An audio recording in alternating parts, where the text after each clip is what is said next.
Iruñarreko itzulia amaituta, taldea protagonista izan da, Aimarrekin, zurekin, egia da beti Iruñarreko itzulia Armita Gaina taldearentzat, urteko lasterdi bereziena da, eta xekaso gaurko etapa eta gaurko helmua berezienak hemen Iruñean, Euskal Hiriburuzagian irabazita. Nola junda itzulia orokorren?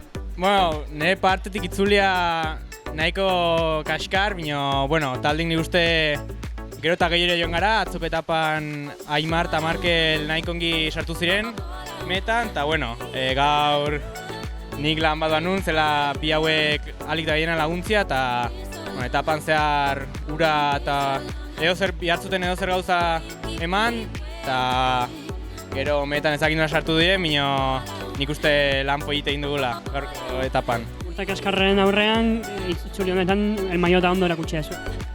Bai, lortu du azken etapan, aurpegi ematia etapan zehar, eta hoxe,